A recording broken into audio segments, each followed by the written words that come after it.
Delhi क्राईमचा third season सध्या प्रचंड गाजतोय, ज्यामध्ये बेबी फलक केस दाखवण्यात आली आहे। या सिरीजमध्ये डीसीपी वर्तिका चतुर्वेदी नावाचं पात्र शेफाली शाह यांनी साकारलंय, ज्यांनी यात ही केस सॉल्व्ह केली। पण तुम्हाला माहिती आहे का की प्रत्यक्षात ही केस साकारणाऱ्या IPS छाया शर्मा आहेत। या IPS छाया शर्मा 1999 बॅचच्या IPS ऑफिसर आहेत। त्यांच्याबद्दल एक गोष्ट पोलीस दलामध्ये नेहमी ऐकायला मिळते की त्या फक्त केस सोडवत नाहीत, त्या केस समजून सोडवतात।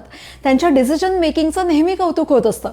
फलक केस ही त्यांच्या करिअरमधली हादरवून सोडणारी केस होती। 2 वर्षाच्या त्या मुलीवर अमानुष अत्याचार झाले होते। या केसच्या तपासात असणारे अधिकारी खूप भावनिक झालेले, पण छाया शर्मा यांनी टीमला ॲक्शन मोडवर नेऊन खूप हुशारीनं ही केस सोडवली।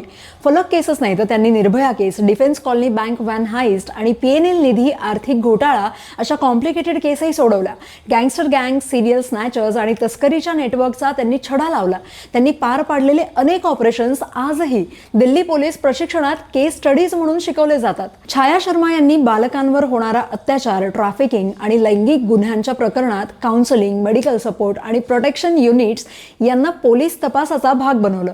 तेव्हा हा अप्रोच नवीन होता, आज तो बेंचमार्क आहे। फलक वाचली नाही, पण तिच्यासाठी शेवटच्या श्वासापर्यंत उभं राहिलेलं नाव म्हणजे IPS छाया शर्मा। यांना तुम्ही एका शब्दात काय म्हणाल? कमेंट करून नक्की सांगा आणि लगावतीला फॉलो करा।